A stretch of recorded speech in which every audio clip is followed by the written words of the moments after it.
Haleluya.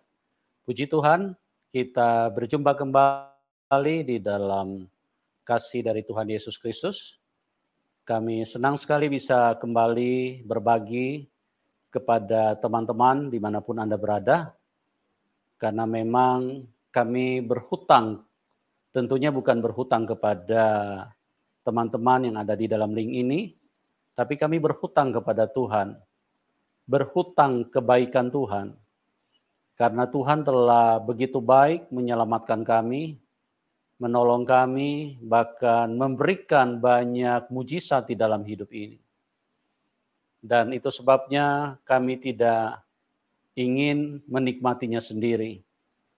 Sebagai ucapan syukur kami kepada Tuhan yang baik, maka semua yang telah kami rasakan, yang telah kami terima dari Tuhan, maka kami berkewajiban untuk meneruskan kepada orang lain, agar apa yang telah terjadi di dalam kehidupan kami bisa menjadi berkat bagi orang lain, bisa mencerahkan, menguatkan bagi orang yang mendengarkan, bahkan juga bisa menyadarkan karena banyak manusia hidup di dalam kegelapan. Karena manusia memang sejak dari Taman Eden, manusia sudah tersesat. Karena iblis itu adalah rajanya pendusta. Dia datang memutarbalikkan firman Tuhan.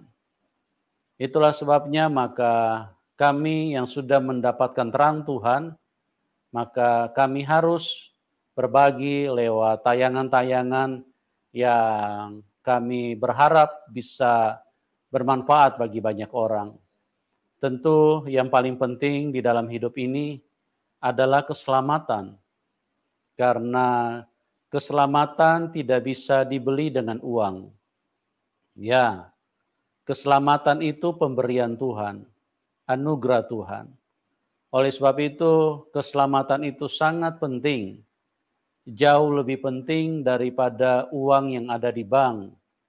Karena uang yang ada di bank tidak bisa digunakan untuk selama-lamanya. Uang yang ada di bank terbatas, hanya sementara.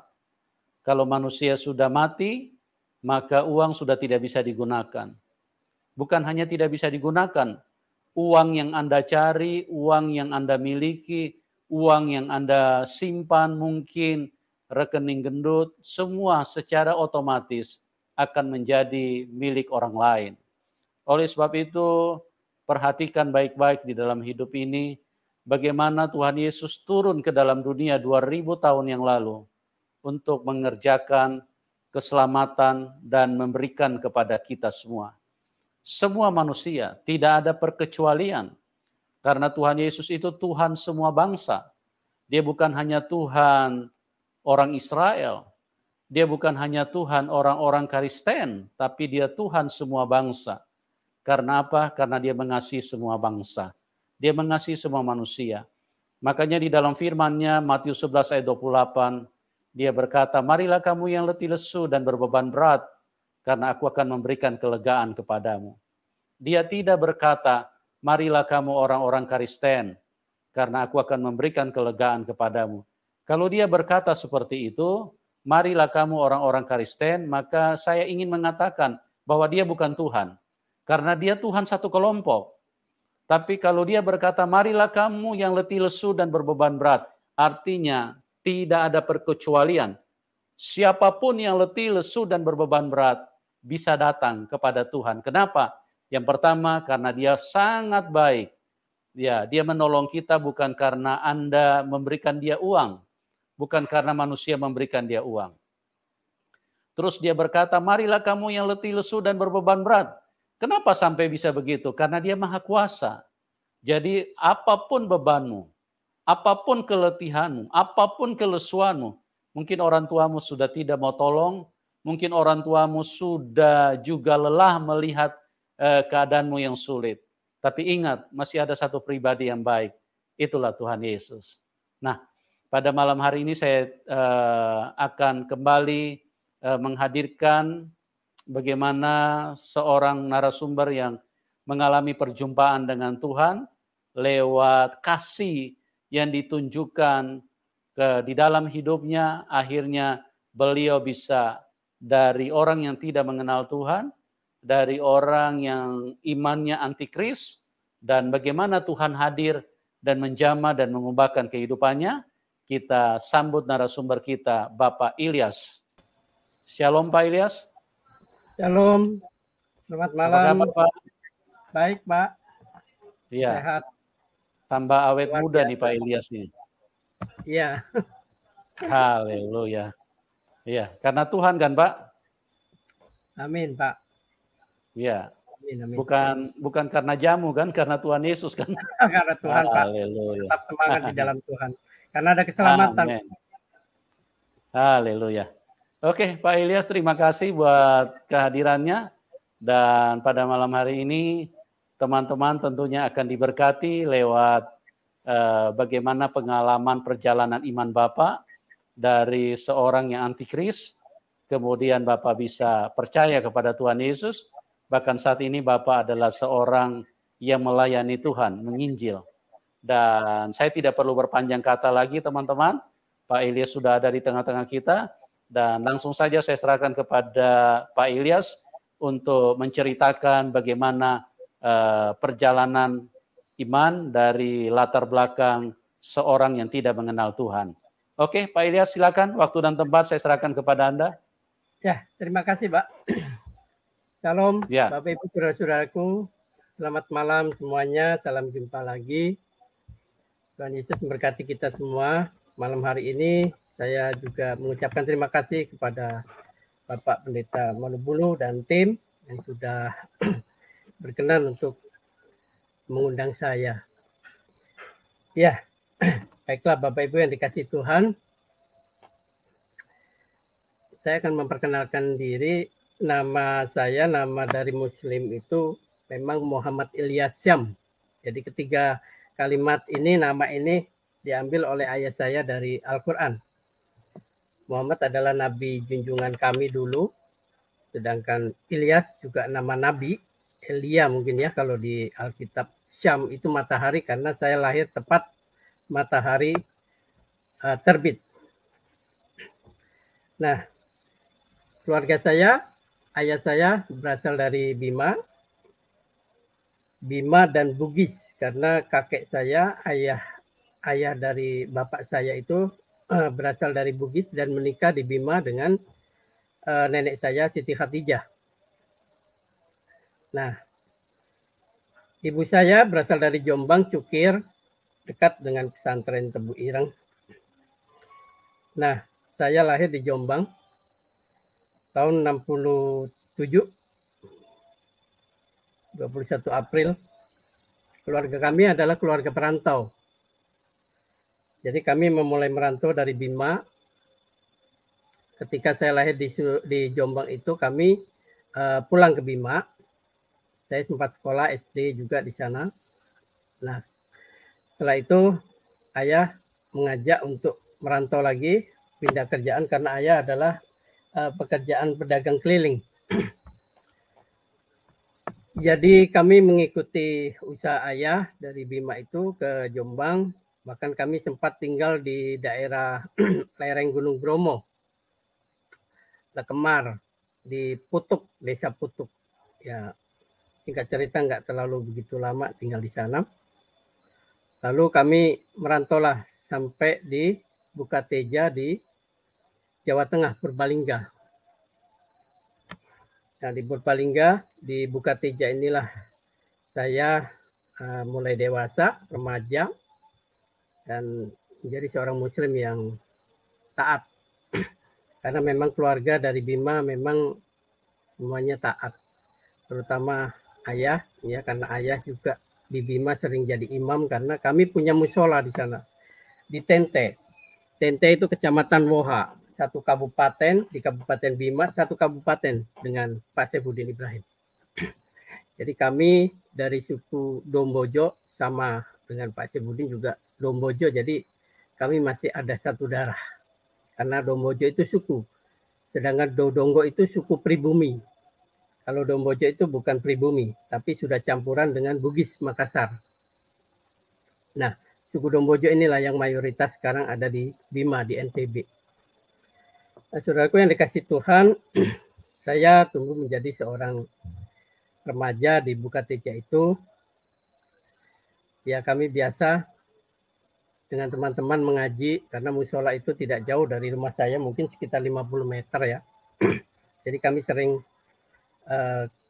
tidur juga di musola kadang sama teman-teman itu ngaji. Nah, kebetulan saya juga dulu sempat mengajari anak-anak remaja, pra remaja ya, untuk belajar baca Al-Quran, baca huruf hijaiyah. Nah, itu disambung-sambung dengan huruf vokal, fatan, doma, kasro, itu ya huruf tanda vokal ya dalam bahasa Arab itu yang bisa membunyikan kalimat. Akhirnya kalimat itu ikhro ya, bisa dibaca. Juga mengajari anak-anak untuk doa wudhu, mungkin saya sudah lupa ya, itu sudah 28 tahun yang lalu, nggak pernah lagi saya baca-baca. Terus doa untuk mau sholat itu ya, biasanya kalau mau sholat itu kan ada pengawalan doanya, usolli fardu duhri maghribi wa arba'a rikaatin mustaqbilal kiblati adzaan lillahi ta'ala gitu ya. Jadi 4 rakaat dibaca arba'a. Usolli fardu isai arba'a rakaatin mustaqbilal kiblati adzaan lillahi ta'ala. Allahu akbar gitu ya. Jadi mengajarkan itu dengan anak-anak remaja yang pra remaja yang masih belajar sholat ya. Nah, saya menjadi seorang remaja, banyak teman-teman di sana. Ya, kami mungkin sehati dan sepikir ya, karena kami juga sering mendengarkan tausiah ya, ceramah-ceramah dari para senior kami di musola itu. Jadi kami diajar untuk mengenal juga untuk agama-agama lain ya, termasuk Kristen ya, Yahudi nggak ada di Indonesia, tapi Kristen yang lebih banyak dikenal mayoritas di Indonesia itu. Jadi kami tumbuh menjadi seorang remaja yang sangat fanatik ya waktu itu ya. Jadi menurut saya sih Islam itu adalah agama yang paling benar ya buat kami. Dan saya bersama teman-teman itu seringkali kalau malam itu keluyuran malam gitu, karena ada masjid kan di depan kecamatan Bukateja itu, ada masjid agung di situ, di belokan itu. Nah, saya sering nongkrong di situ sampai jauh malam dengan teman-teman. Lalu pulang jam 12, ya sekitar jam 12 gitu ya. Kami iseng gitu ya dengan teman-teman. Jadi rumahnya orang kafir nih. Karena di pinggir jalan itu, di trotoar itu kebanyakan rumah-rumah toko-toko orang Cina, Chinese. Jadi kami lempari lah. Sering kami lempari, terus anjingnya menggonggong gitu ya. Nggak keluar tapi menggonggong, kami lari. Sudah anjingnya diam, kami lemparin lagi. Jadi ada beberapa toko dan rumah di situ yang seringkali kami lempari waktu malam itu. Karena prinsip dalam diri saya dulu dan teman-teman bahwa orang Kristen adalah orang yang tidak percaya kepada Allah dan Rasul Muhammad. Jadi ya boleh dikatakan ya orang yang nggak percaya Allah dan Rasul berarti kan kafir gitu. Jadi bisa dimusuhi. Itu prinsip kami ya dulu ya. Jadi itu sering kali saya lakukan kalau malam gitu ya. Nah, singkat cerita, mengapa saya sekarang menjadi seorang Kristen, seorang mengikut Kristus? Tidak terbayangkan buat diri saya ya untuk menjadi seorang Kristen gitu ya. Karena apalagi keluarga di Bima juga punya musola gitu ya. Mungkin sekarang sudah masjid karena di sana sudah ramai sekarang. Desa Tente Perintis di tempat saya itu dulu itu sepi, masih ada dokar becak, tapi sekarang udah ramai. Nah, saya tahun 84 itu ibu saya bersalin. Jadi melahirkan adik saya yang paling bontot, laki-laki itu di rumah sakit Trenggiling, Purbalingga. bukan di kotanya ya, tapi daerah apa lupa saya, Bojongsari atau apa itu.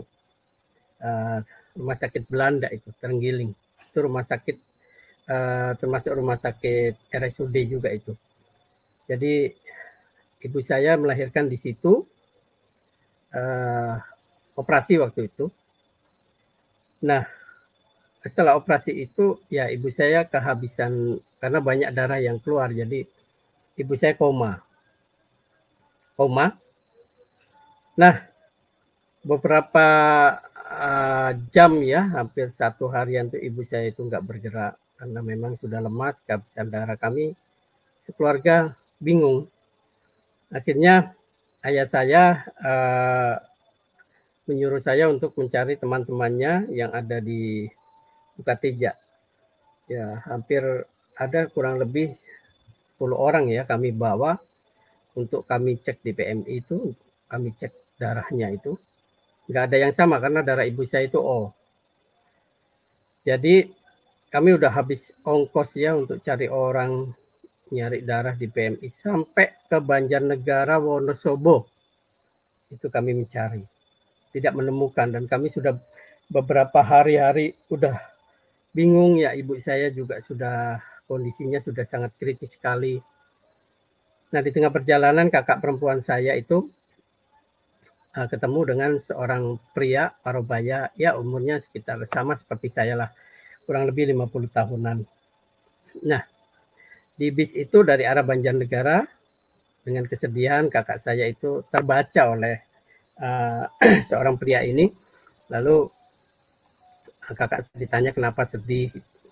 Akhirnya kakak saya menceritakan tentang masalah yang saat ini sedang kami hadapi, yaitu ibu saya sedang koma habis melahirkan dan belum siuman. Dan diceritakan, oh berarti ibu banyak pendarahan ya, kena pendarahan. Kakak saya sambil menangis-nangis gitu ya. Ya sudah, nanti coba saya dicek darah, siapa tahu darah saya cocok. Ibu darahnya apa? Oh, kata kakak saya. Nah, sudah itu mereka berkenalan lah di situ. Saya diceritakan oleh kakak saya bahwa beliau ini seorang penginjil, seorang pemberita Injil, namanya Sugeng Prayoga. Nah, setelah mereka sampai di Purbalingga, singkat cerita langsunglah ambil darah ke PMI. Nah, setelah diambil darah, kakak saya langsung ke rumah sakit untuk memberikan darah itu. Nah, anehnya itu sampai PMI itu juga pas dicek darah itu darahnya sama. Oh, padahal saya sudah puluhan orang ya, mungkin belasan orang yang sudah saya bawa ke PMI untuk cek darah, itu nggak ada yang sama. Nggak ada yang punya darah O. Nah, itu yang membuat saya, apa ya, aneh gitu. Kenapa bisa pas itu darahnya gitu ya, sama O gitu. Nah, akhirnya dibawalah itu darah sama kakak saya. Nah, singkat cerita saya di rumah sakit itu diminta oleh kakak saya untuk menjemput Pak Sugeng Prayoga ini. Ternyata sedang berada di apotek obat untuk menebus obat. Nah, setelah itu akhirnya kami sempat berkenalan di situ sama Pak Sugeng Prayoga. Saya agak kaget juga karena waktu saya tahu itu bahwa beliau adalah seorang Kristiani, berarti pengikut Kristus gitu, Yesus gitu ya. Yang selama ini ada dalam pikiran saya itu ada kebencian itu ya, nggak suka gitu. Gimana ya? Yesus itu kan manusia, kenapa disembah oleh orang Kristen gitu. Jadi itu ya yang membuat saya begitu ketemu dengan Pak Sugeng Prayoga ini, saya seperti apa ya? Seperti malu hati gitu ya. Nah, semua obat-obatan ini sudah dibayar sama Pak Sugeng Prayoga ini dan beliau berjalan menuju ke rumah sakit Trenggiling sama saya. Sampainya di depan rumah sakit Trenggiling, saya ada fotonya di situ sebenarnya, cuman saya nggak sempat cari. Ada tanda panah di situ waktu kami berdua berdiri. Nah, sampai di depan rumah sakit Trenggiling itu Pak Sugeng Prayoga bilang ke saya, ini obat nanti kalau ibu sudah siuman, nanti disuruh minum. Dan saya yakin ibu akan kembali pulih dari komanya. saya akan doakan Ibu dan Ilyas juga tetap semangat. Tuhan Yesus memberkati sambil membelai pundak ya, pundak saya. Beliau terus katakan gini, saya masih ada pelayanan. Saya nggak tahu waktu itu pelayanan itu apa. Saya masih ada pelayanan, jadi saya minta maaf, salam buat Bapak, Ibu terutama, dan kakak-kakak di rumah sakit yang mendampingi. Nah, akhirnya Pak Sugeng Prayoga ini sesudah menepuk pundak saya, merangkul gitu ya. Beliau terus nyebrang. Nyebrang jalan itu kan, di jalan itu banyak dokar ya, becak dulu itu. Nah, saya tetap berdiri di situ, belum masuk. Saya melihat Pak Sugeng Prayoga nyebrang, dan sudah sampai di seberang di tepi jalan itu, tiba-tiba ketutup oleh dokar yang lewat. Sudah nggak kelihatan lagi, sudah nggak ada orangnya. Beliau pakai celana hitam, baju kemeja putih, lengan panjang tapi ditekuk. Makanya sampai sekarang saya kalau menginjil senang pakai pakaian putih gitu ya, rapi gitu ya. Jadi itu yang membuat saya sampai sekarang itu bertanya-tanya siapa sesungguhnya Pak Sugeng Prayoga.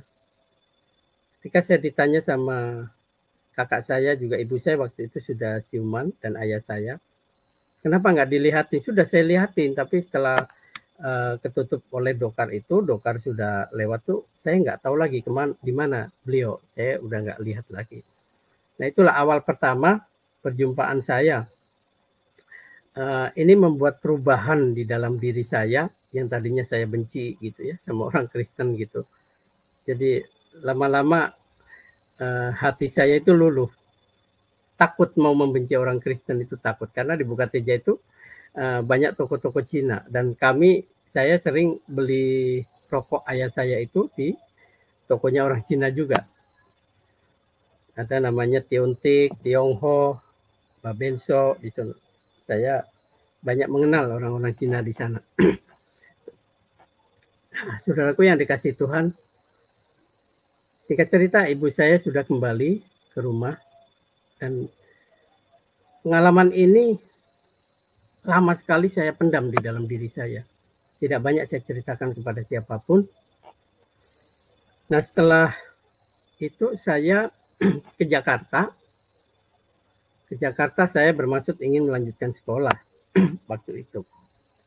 Tapi akhirnya saya habis dari SMP 179 itu, waktu itu saya sempat diantar oleh ayah saya ke SMP, yaitu di Kalisari, tempatnya Pak Ismail. Tapi saya akhirnya memilih kerja ikut keluarga yang dari Bugis, yaitu di Semprotan ya, Kali Baru Timur. Semprotan itu dekat daerah Kosambi ke arah Cilincing, Maruda. Itu dekat pinggir laut. Saya ikut bude saya di situ, yaitu kakak dari ayah saya, tapi lain ibu ya, karena kakek saya itu dia punya gundik. Nah, gundik itu melahirkan buat saya itu yang menjadi kakak ayah saya, karena nenek saya yang di Bima itu waktu itu belum punya anak. Jadi gundik ini kisahnya seperti kisah Abraham jadinya. Sarah nggak punya anak, akhirnya menghampiri Hagar melahirkan Ismail. Jadi sama seperti kisahnya seperti Abraham. Jadi sampai di Semprotan itu saya tinggal di situ, dan saya pulang kembali ke Bukateja. Nah, akhirnya sampai di situ saya dititipkan di rumah bude saya, wak saya, kakaknya ayah saya. Nah, keluarga di situ, wak saya itu dua-duanya haji, sama-sama orang Bugis beliau. Demalongi itu suaminya. Wak saya yang perempuan. Jadi saya ikut beliau kerja di Muara Baru, di pasar ikan, di Muara Angke, jualan ikan lah. Saya bantu-bantu keluarga bude. Dan kalau ada bongkaran ikan, saya ikut bongkar ikan. Lumayan, dalam satu hari saya bisa mengantongin uang 15.000 waktu itu. Sudah besar sekali ya, sekitar tahun 87, 88 ya. Nah, saya bekerja terus, tapi saya juga tidak meninggalkan sholat ya. Waktu itu saya masih sholat, masih tekun, saya menjalankan sholat. Nah, tahun 88 itu karena mungkin saya jarang makan ya, jadi kebanyakan saya itu jajan sama sepupu-sepupu itu kalau pulang dari Muara Baru tempat kerja itu. Kami kadang suka, karena pengaruh dari sepupu-sepupu saya itu yang dari Bugis itu senang minum-minum. Jadi akhirnya saya yang dikenal alim sama sama wak saya ini, jadi akhirnya terbawa. Nah, kami berempat kalau malam minggu gitu ya, nggak malam minggu pun kadang kami jalan-jalan tuh cari minuman.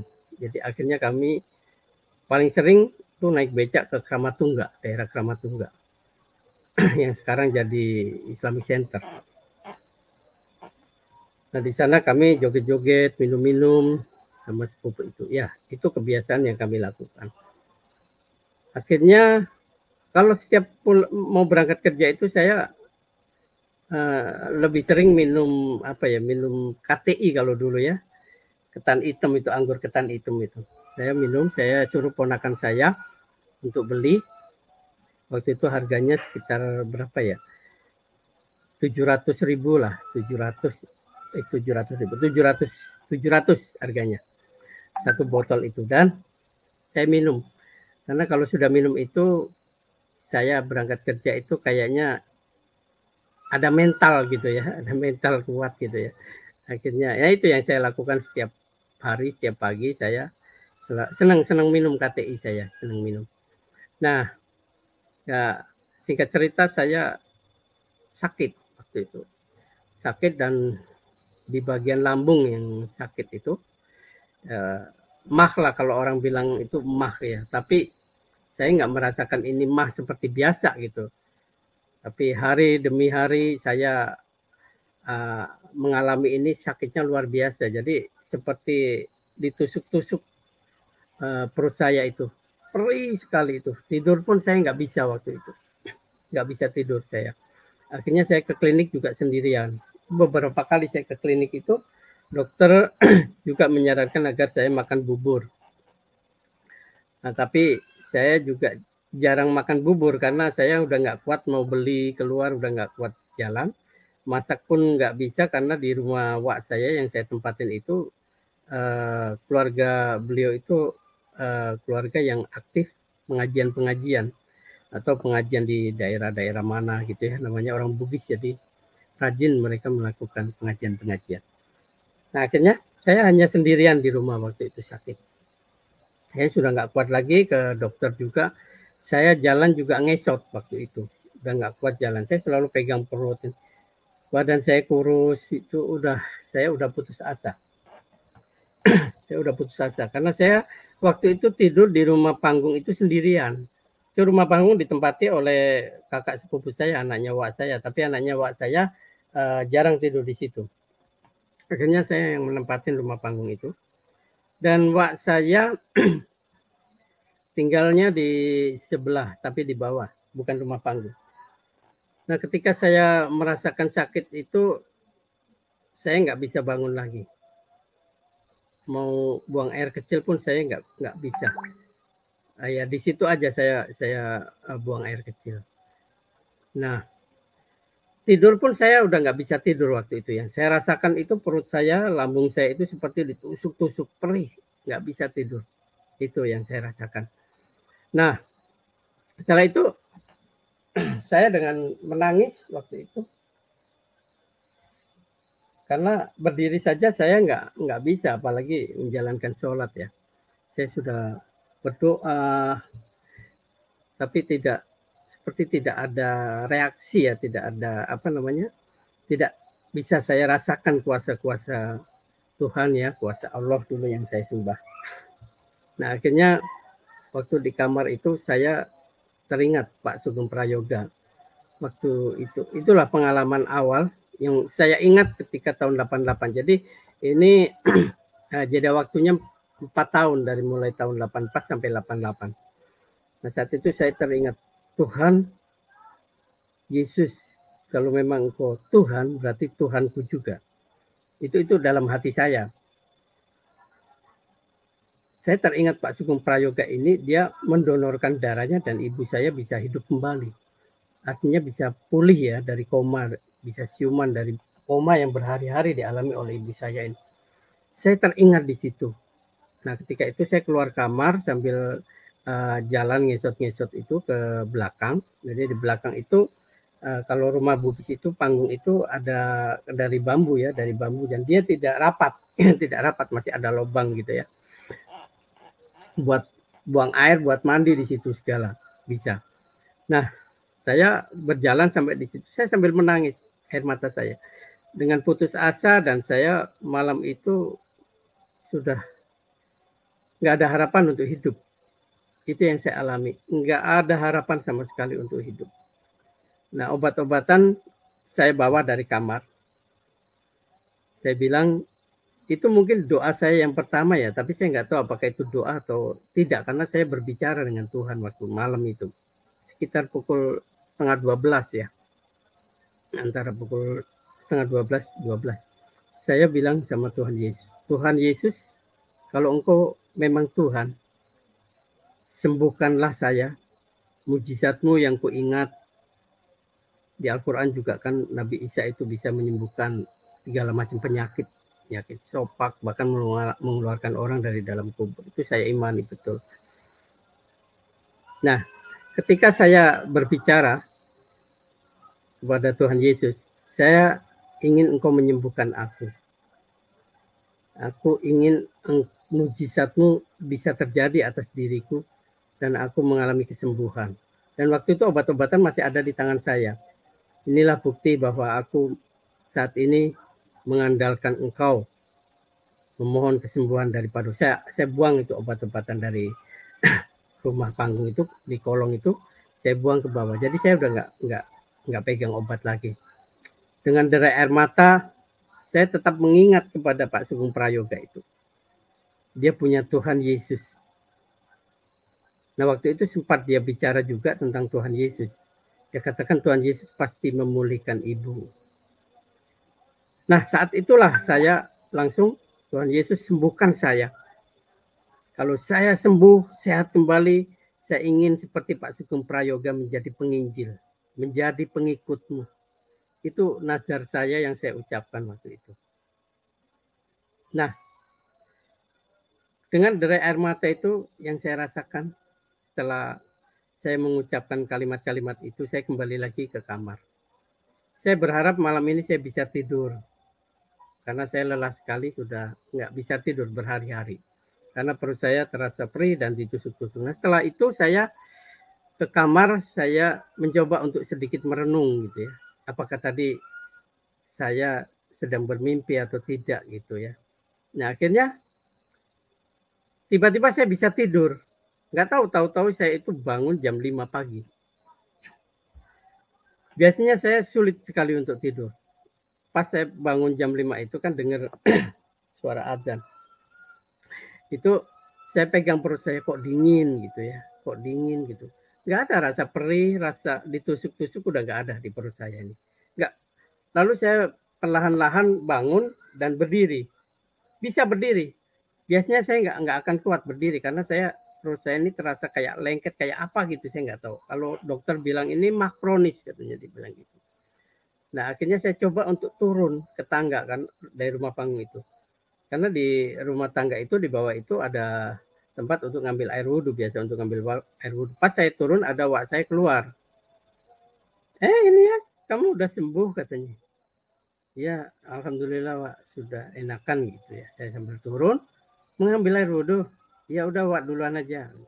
Ya udah, akhirnya Wak sudah ngambil air wudhu, beliau masuk.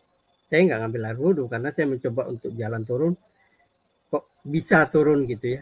Nah, akhirnya saya naik lagi tangga. Saya langsung di situ. Terima kasih Yesus, Engkau sudah menyembuhkan aku. Itu ucapan itu terus gitu loh. Jadi ucapan itu serasa sudah sudah terbiasa saya ucapkan. Terima kasih Yesus, terima kasih. Sering saya ucapkan seperti itu. Nah, sejak saat itulah saya sudah sembuh total, saya nggak sakit. Tanpa minum obat, tanpa apapun. Ini suatu kuasa mujizat ya. Ada banyak orang mengalami satu pertobatan, dia melihat bayangan Tuhan Yesus, dia melihat sentuhan Tuhan Yesus, tapi saya tidak melihat itu, tapi merasakan kuasanya, menyembuhkan saya. Mungkin kalau saya nggak sakit juga saya nggak bisa merasakan mujizat Tuhan. Nah akhirnya itulah yang saya alami, bahwa mujizat inilah yang akhirnya membuat saya menjadi pengikut Kristus sampai saat ini. Dan saya tinggal di rumah wak saya situ, dan setelah saya sembuh, saya kan sudah nggak menjalankan sholat. Jadi itu yang seringkali jadi pertanyaan wak saya. Nah seringkali kalau beliau ketemu dengan saya itu, beliau tanya, Ilyas kamu nggak sholat gitu? Udah wak gitu. Jadi saya padahal nggak sholat, tapi saya sering, ya itu yang sering saya lakukan, berbohong. Nah akhirnya 2 bulan kemudian karena saya merasa nggak nyaman di situ, saya pindah ke tempat kakak sepupu saya, anaknya wak saya juga, yang tinggalnya juga tidak jauh dari rumah wak saya. Akhirnya saya tinggal di situ. Nah, saya tinggal di lantai atas. Nah, di situ pun wak saya juga sering berkunjung ke rumah anaknya, yaitu kakak sepupu saya. Nah, di situ akhirnya keluarga di situ akhirnya tahu kalau saya memang sudah nggak sholat. Ini yang menjadi masalah. Akhirnya saya seringkali disidang. Kalau tiap mau berangkat kerja ke Muara Baru, saya disidang dulu sama sama wak saya. Ilyas coba kamu sini. Kamu mau jadi orang kafir ya? Kamu mau murtad, nggak sholat. Saya hanya bisa diam.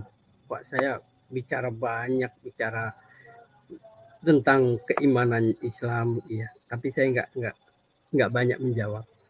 Lalu saya dituntun oleh wak saya ke depan rumah. Wak saya bilang gini, kamu tahu nggak itu rumah depan rumah? Itu rumahnya orang Manado. Iya wak. Itu orang makannya jorok-jorok katanya, makannya anjing, babi. Itu orang kafir kan jadi bilang. Saya nggak bisa jawab apa-apa. Dan udahlah, memang wak saya sejak itu sudah tidak harmonis hubungannya dengan saya, tidak harmonis. Tadinya saya ponakan yang paling disayang di situ, karena saya adalah satu-satunya ponakan yang dari Bugis. Karena wak saya ini kan memakai nama Buang Ali, itu nama kakek saya. Itu Buang Ali itu gelar bangsawan di Bugis. Nah akhirnya wak saya waktu itu bulan Ramadan ya, bulan Ramadan. Saya nggak puasa, ya serba salah, saya mau kemana, seringkali saya pergi-pergi, dan di tempat kerja juga pulang-pulang juga subuh, karena saya bantu-bantu jualan ikan juga. Nah, saya tidur di lantai atas itu, pas jam buka puasa, ya mereka di bawah itu ada wak saya, ada sepupu-sepupu ponakan saya, anaknya dari kakak sepupu saya, udah kumpul semua. Mereka buka bersama di situ sambil membicarakan saya. Saya di atas ya, saya diam aja. Nah setelah buka itu, wak saya itu bilang ke keluarga, kalian tahu nggak itu Ilyas sudah murtad, itu udah nggak sholat dia. Coba bayangkan gitu. Ya kalau sudah jadi kafir itu dibunuh nggak apa-apa. Itu kata wak saya. Karena ada perintah Rasul, man badalah dinahu faktuluhu.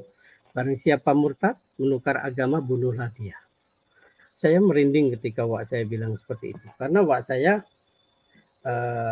wak yang laki itu, Malongi itu, beliau simpan badik ya. Badik itu setiap malam Jumat itu dicuci pakai air jeruk, nggak tahu pakai apa gitu.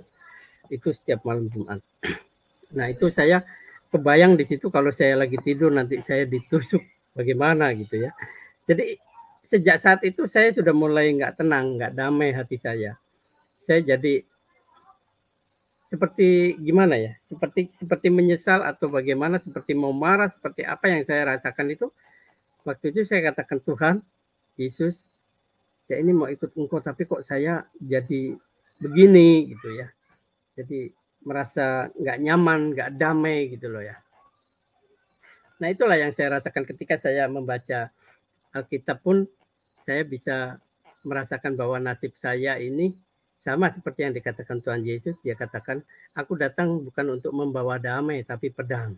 Itulah yang saya rasakan, pedang itu yang saya rasakan. Benar, Tuhan Yesus ketika saya mengikut engkau, pedang ini aku rasakan.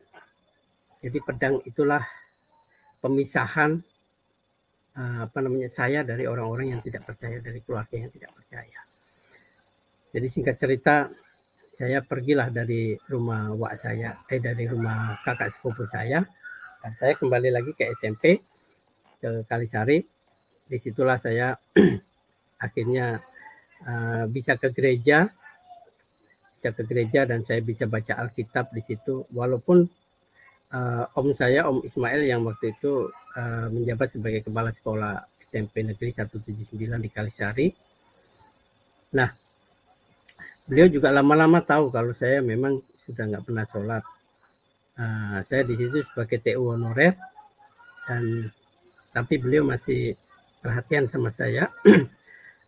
Beliau katakan gini, nanti saya mau pulang ke Bima. Nanti kalau nenek tahu kamu akan dimarahi. Kebetulan waktu itu keluarga saya, ayah kembali di Bima, tinggal di Bima lagi. Nah, pas itulah beliau pulang kampung ke Bima. Akhirnya beliau ceritakan semua hal bahwa saya ingin menjadi Kristen. Nah, akhirnya marahlah kakak saya, nenek saya, nenek Dadung Budi, itu marah besar. Ya sudah, saya nggak mengakui Ilyas lagi sebagai cucu saya. Kalau dia nggak kembali lagi menjadi Muslim, itu kata nenek saya.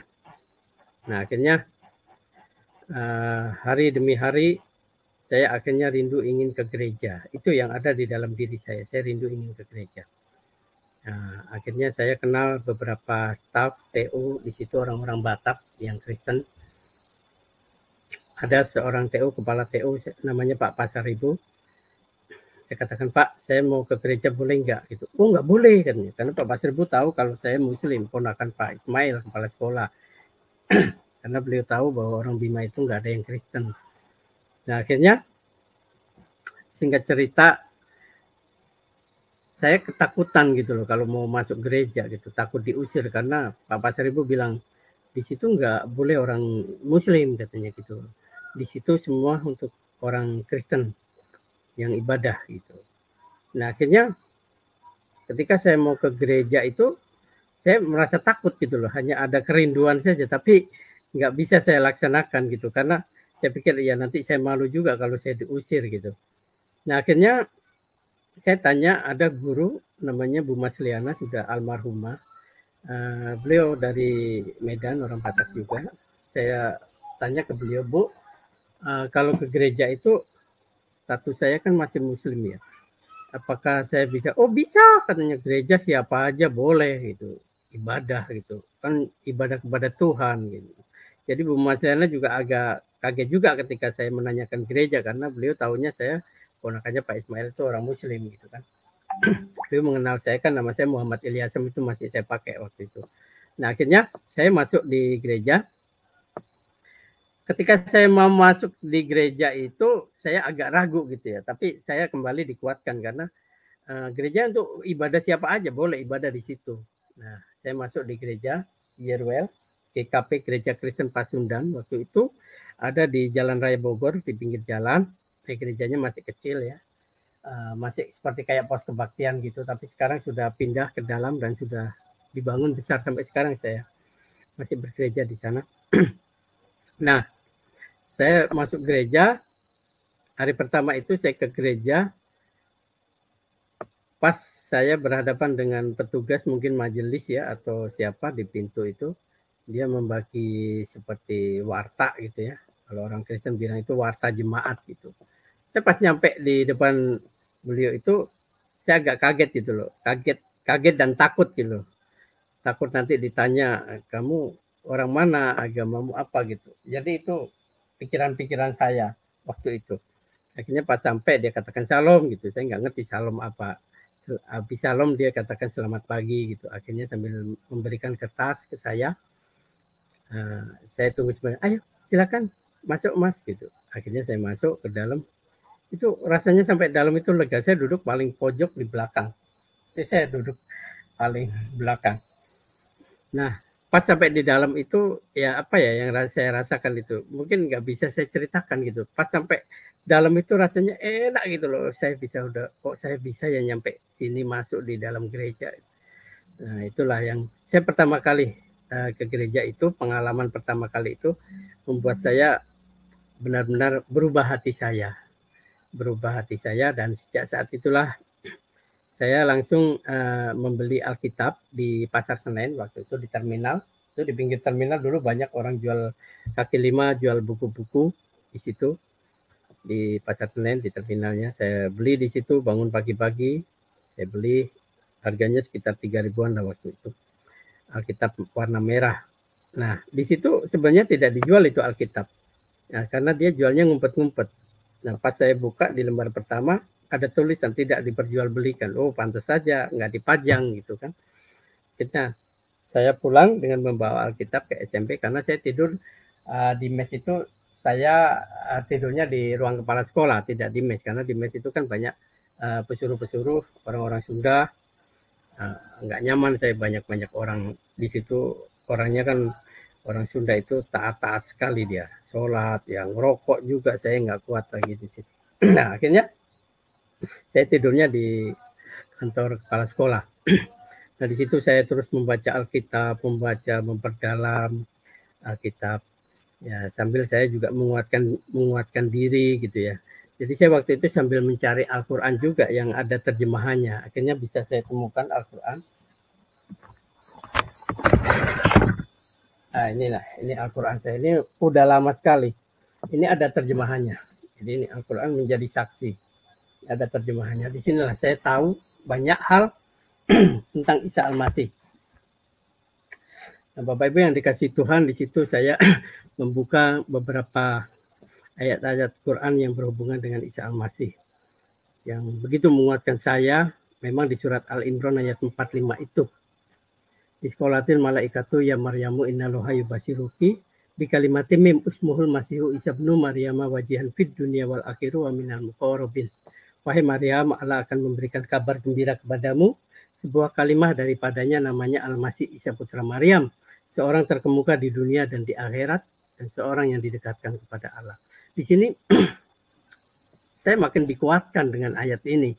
Kenapa selama ini kok saya nggak ngerti artinya gitu ya. Pas saya baca artinya, saya ngerti artinya. Bahwa kalimah itu namanya Al-Masih Isa putra Maria. Kalimah itu firman, namanya Al-Masih Isa putra Maryam. Jadi itu yang buat saya lebih menguatkan ya. Nah, ada banyak ayat-ayat di situ yang berhubungan dengan Isa, tapi ayat itu sangat menguatkan buat saya. Nah itulah Bapak Ibu, saya banyak melakukan perbandingan dan saya sambil belajar juga waktu itu.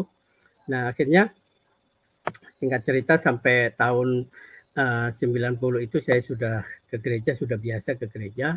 Tahun 91 saya ke gereja dan saya di situ bertemu dengan seorang wanita yang sekarang menjadi istri saya. Nah beliaulah yang membimbing saya. Kan saya tanya ke beliau, saya ini pengen menjadi orang Kristen gitu.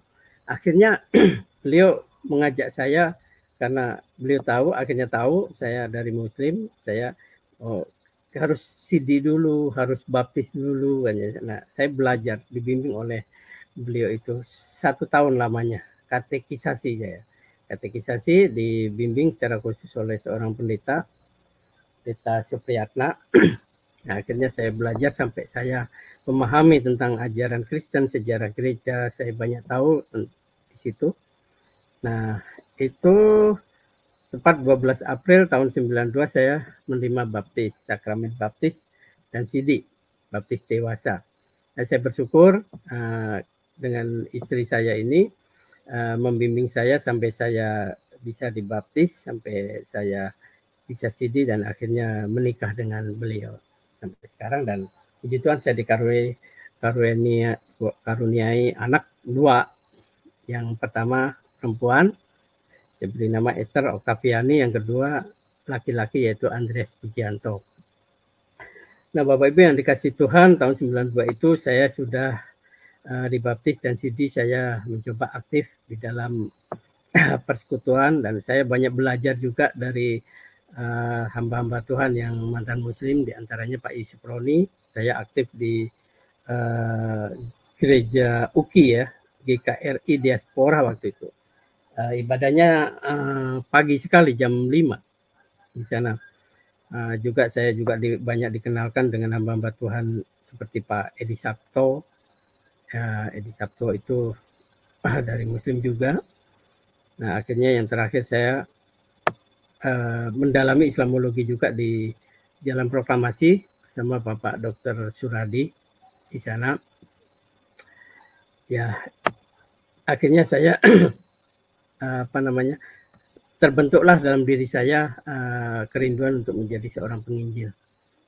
Nah, sampai hari ini saya melayani jiwa-jiwa orang-orang yang dari seberang, yang dari Muslim. Banyak yang saya layani, yang saya injili untuk diperkenalkan kepada Tuhan Yesus. Dan memang tantangannya sangat berat ya dalam melakukan pemberitaan Injil ini. Kita perlu tahu bahwa Injil adalah kabar sukacita. Berita sukacita tentang keselamatan, anugerah keselamatan. Jadi Injil berbeda dengan kitab-kitab lain. Ya, Injil itu harus kita beritakan. Makanya ketika Yesus dia hendak naik ke surga, dia berpesan dalam amanat agungnya, pergilah jadikanlah semua bangsa muridku. Jadi pesan ini untuk kita semua. Semua orang yang percaya harus memberitakan Injil, walaupun seberat apapun tantangannya. Saya pernah tahun berapa ya, sekitar tahun 94 atau 95, saya pernah kerja di sebuah galeri lukisan di Pasar Baru.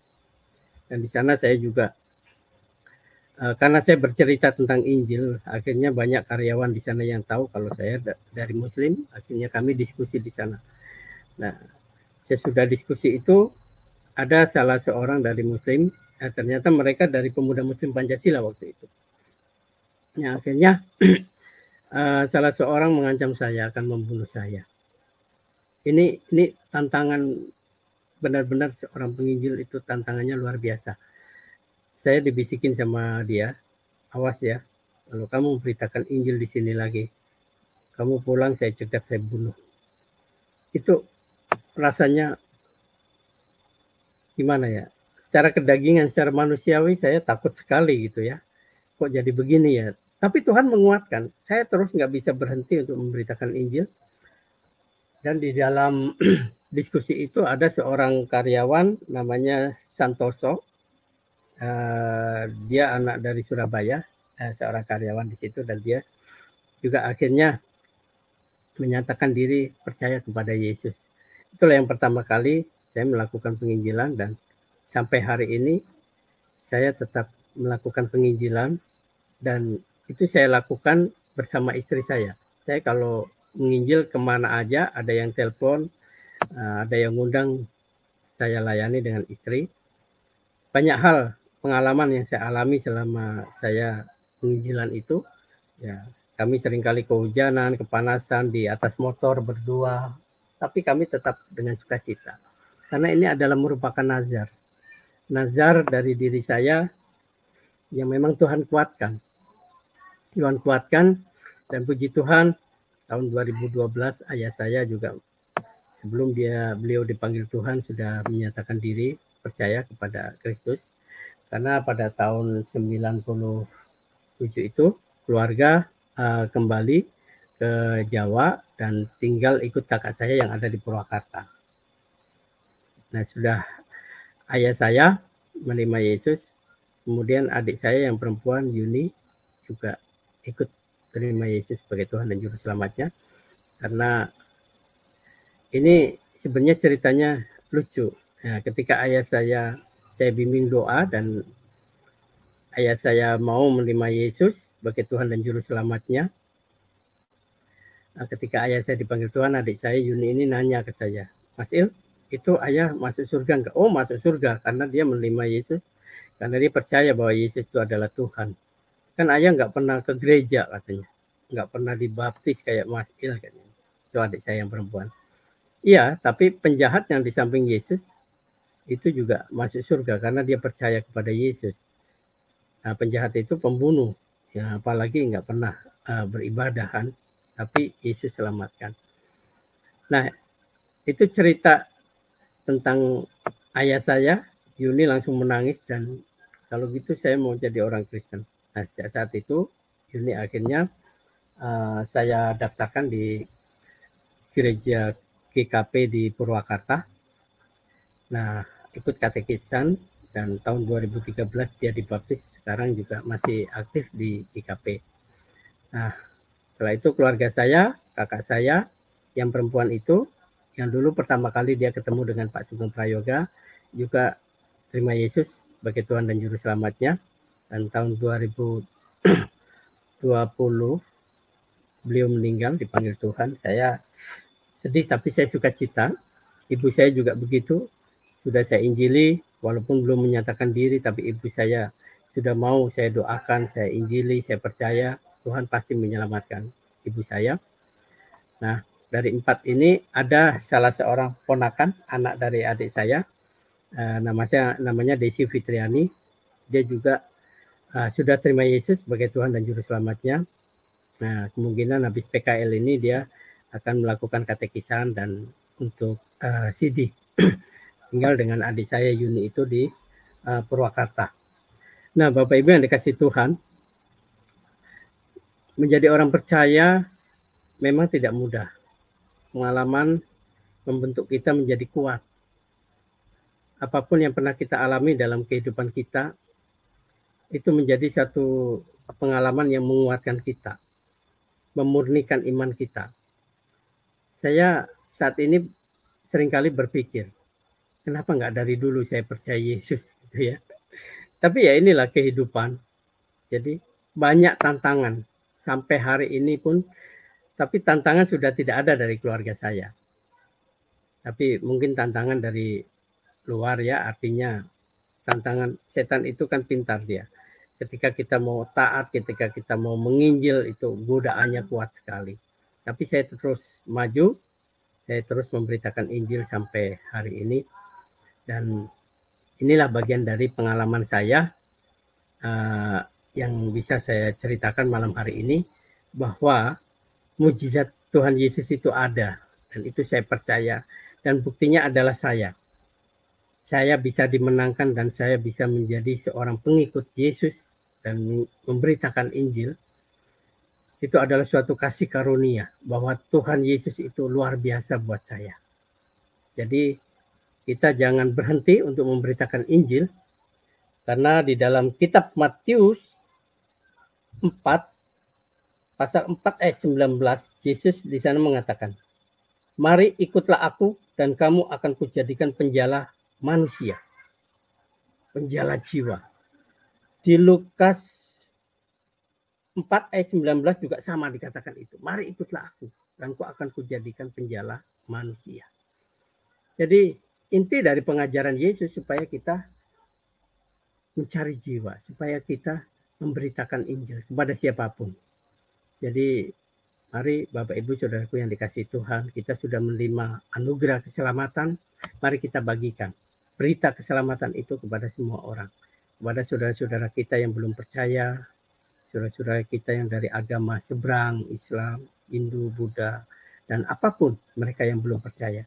Mari kita beritakan Injil, supaya mereka juga bisa menikmati anugerah keselamatan yang sudah Tuhan berikan dengan cuma-cuma.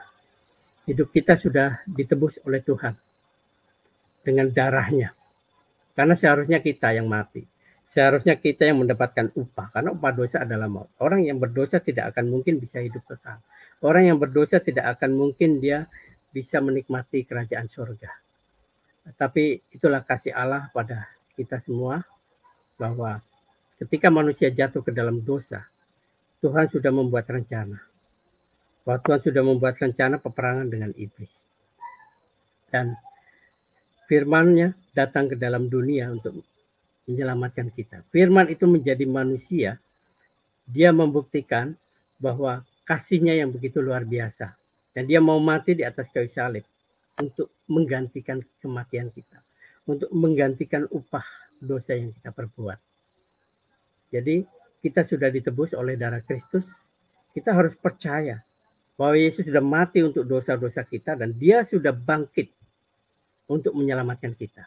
Jadi ketika kita percaya, kita hidup sungguh-sungguh di dalam dia, kita pasti akan dibangkitkan. Sama seperti Yesus, kita bangkit naik ke surga bersama dengan dia. Jadi inilah kesaksian saya, kiranya menguatkan kita semua. Tuhan Yesus memberkati. Haleluya. Puji Tuhan. Luar biasa bagaimana perjalanan iman daripada Bapak Syam, sehingga beliau sekarang bukan saja menerima Tuhan Yesus sebagai juru selamat, tapi beliau sekarang adalah seorang pelayan Tuhan dan aktif di dalam memberitakan Injil kepada teman-teman, kepada orang-orang lain, karena memang itu adalah sesuatu kasih karunia, satu kebaikan Tuhan yang sudah dialami, maka kami tidak mungkin bisa untuk menyimpan atau menahan itu sebagai milik pribadi, tetapi itu harus dibagikan kepada siapapun, dan biarlah apa yang telah disampaikan oleh Pak Ilyas bisa menjadi berkat, bisa menjadi pencerahan, bisa juga menyadarkan kita bagi teman-teman yang belum mengenal siapa Tuhan Yesus. Oke, Pak Ilyas, pada kesempatan ini kira-kira pesan apa yang Bapak mau berikan kepada teman-teman yang belum kenal Tuhan, ya, supaya jangan sampai mereka terlambat karena hidup ini singkat, ya. Pesan-pesan apa yang Bapak mau bagikan kepada teman-teman yang ada di dalam link ini? Singkat saja, Pak. Kira-kira pesan apa yang Bapak mau berikan supaya mereka juga bisa mengerti dan mengenal siapa Yesus Tuhan itu. Silakan, Pak. Ya, terima kasih, Pak. Baiklah, Ya. Bapak Ibu, saudaraku yang ada di mana saja berada yang menyaksikan channel malam hari ini. Saya rindu bahwa kita semua harus percaya kepada Yesus. Yesus adalah Tuhan dan Juru Selamat. Dialah penebus kita. Orang yang tidak percaya bahwa dia adalah Tuhan akan binasa. Mati dalam dosanya. Yohanes 8 ayat 24. Barang siapa yang tidak percaya bahwa akulah dia, kamu akan mati dalam dosa. Artinya binasa. Jadi ini kesempatan kita dalam kehidupan kita ini untuk mengambil keputusan untuk percaya kepada Yesus. Karena dia adalah jalan keselamatan. Tidak ada jalan lain. Tidak ada agama-agama yang bisa menebus hidup kita orang berdosa. Hanya Yesus. Itulah kasih Allah yang dinyatakan di dalam kehidupan kita. Jadi kita jangan takut. Kematian memang itu pasti terjadi cepat atau lambat. Banyak orang takut pelayanan, banyak orang takut ibadah karena ada corona, ada virus. Yang penting kita sudah prokes, kita sudah mematuhi himbauan pemerintah. Tapi kalau kita datang kepada Tuhan, singkirkan pikiran ketakutan. Karena ketakutan itu berasal dari iblis. Yang menakut-nakuti kita, entah kamu kena terus mati, sakit terus mati. Kematian itu Tuhan yang menentukan. Kematian adalah takdir dari Dia. Kita ingat Rasul Paulus dalam Filipi 1 ayat 21 ini menjadi ayat emas buat saya. Bagiku hidup adalah Kristus dan mati adalah keuntungan. Jadi Rasul Paulus sudah mengambil kerajaan dia percaya kepada Tuhan dan kematian yang akan mengancamnya menjadi suatu keuntungan. Karena orang yang hidup di dalam Kristus, orang yang percaya kepada Kristus, dia pasti menerima keselamatan hidup kekal.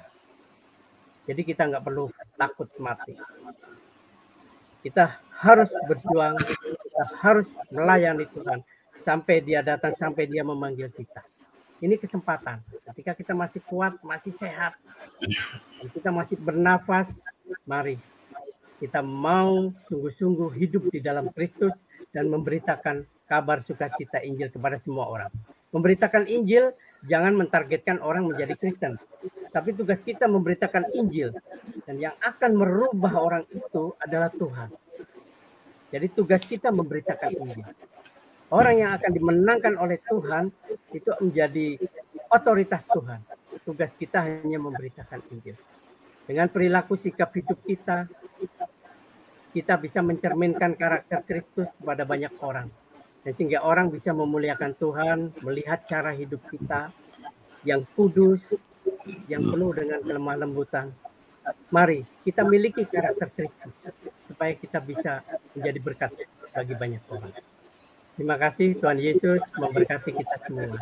Ya, terima kasih Pak Ilyas. Luar biasa. Jadi teman-teman, hidup ini singkat dan seperti kita sudah dengar bahwa nabi banyak, rasul banyak, tetapi juru selamat hanya satu. Dan yang bisa jadi juru selamat itu hanya Tuhan sendiri. Itulah Tuhan Yesus. Karena dialah yang maha kuasa, oleh sebab itu dialah yang bisa jadi juru selamat. Karena kalau tidak maha kuasa, bagaimana mungkin bisa jadi juru selamat? Kalau cuma sekelas nabi tidak bisa. Karena nabi pun terbatas. Nabi pun punya banyak kekurangan, kelemahan. Bahkan nabi pun bisa mengalami hal-hal yang dia sendiri tidak bisa menolong dirinya. Bahkan rasul pun juga sama. Tapi kalau Tuhan, dia maha kuasa, dia sanggup untuk menyelamatkan siapapun. Jadi jangan sampai terlambat, hidup ini singkat, bahwa tidak, Tuhan Yesus berkata di dalam Yohanes 14 ayat 6, Akulah jalan, kebenaran, dan hidup. Dengarkan, akulah jalan. Di luar Tuhan Yesus tidak ada jalan, teman. Karena apa? Karena manusia tidak menemukan jalan untuk ke surga. Mau jalan lewat mana? Lewat utara, selatan, timur, atau barat? Manusia tidak tahu jalan ke situ. Makanya Tuhan Yesus bilang, akulah jalan kebenaran. Akulah jalan kebenaran dan hidup. Jadi Tuhan Yesus menunjukkan jalan. 2000 tahun yang lalu dia terangkat ke surga. Dan disaksikan oleh 500 orang lebih. Dan apa yang terjadi? Itu membuktikan bahwa dia tahu jalan ke surga. Dan manusia siapa yang bisa tahu jalan ke surga? Siapa? Tidak ada manusia yang tahu jalan ke surga. Nabi, rasul besar seperti Paulus tidak tahu jalan ke surga. Nabi juga tidak tahu. Tidak ada yang tahu, ya. Hanya Tuhan yang tahu jalan ke surga. Akulah jalan kebenaran. Nah, di luar Tuhan tidak ada kebenaran. Jadi kalau namanya kebenaran, pasti hanya itulah jalan yang benar. Kalau di luar Tuhan, maka tidak ada jalan kebenaran. Inilah yang dinyatakan oleh Tuhan Yohanes 14 ayat 6. Akulah jalan kebenaran dan hidup. Bukan hanya jalan, bukan hanya kebenaran, tapi sekaligus kehidupan. Akulah jalan kebenaran dan hidup.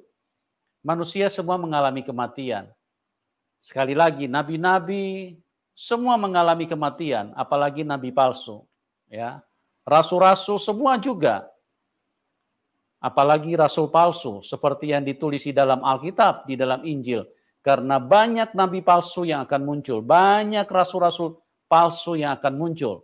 Tetapi hanya Tuhan yang memiliki kehidupan. Kita perhatikan, tidak ada satu manusia pun yang pernah keluar dari kuburan. Hanya Tuhan Yesus. Kenapa? Itu membuktikan bahwa dialah yang pegang kehidupan. Bahwa dia adalah Allah yang hidup. Di dalam dialah ada kehidupan. Kalau manusia semua mengalami kematian, siapapun dia, sekalipun dia nabi, sekalipun dia rasul, semua mati. Karena apa? Karena semuanya hanya manusia. Semua terkunci di kuburan. Jangan berlambat-lambat teman-teman, karena hidup ini sangat singkat.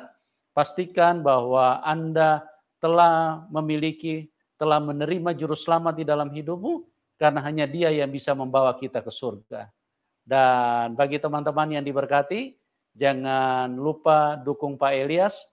Nomor rekeningnya kami taruh di layar YouTube, di layar deskripsi ya.